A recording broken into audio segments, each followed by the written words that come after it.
And for people living in the area, the water main breaks have become a common nuisance. Our 10 News reporter Matt Boone joins us live in North Park with a look at some of the other recent floods there. Matt.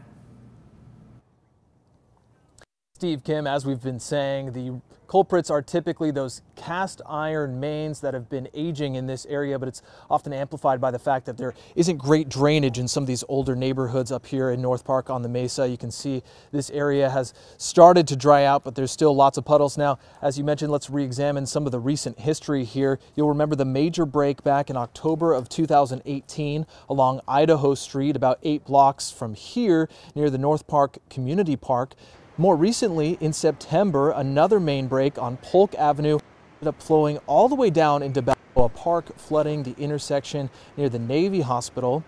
And in July, just a few blocks from where we are now, there were back-to-back breaks on Myrtle and Park Villa Drive. That was also a cast iron pipe more than 50 years old.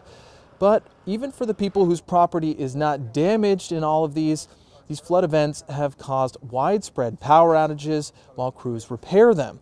We spoke with one homeowner who said this is the first time water had flooded his property here, but not the first time he's been impacted by one of these breaks. Last time it happened, we didn't have water for 8 hours. So we had to go buy containers of water.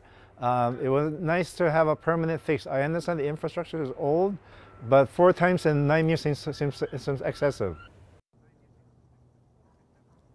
Now his backyard is mostly drained, though it did flood a bit, as well as his basement. He had some animals back there, but they're doing fine, he says. Now overall, the city says there have been 37 water main breaks in the city just this year, but some good news, that is down from last year when there were 61 overall. There also is a major infrastructure project going on to replace all these cast iron pipes that's been going on.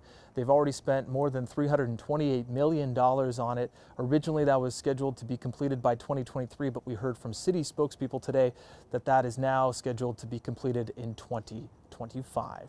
Reporting live tonight in North Park, Matt Boone, 10 News. Matt, thank you. After the cleanup, residents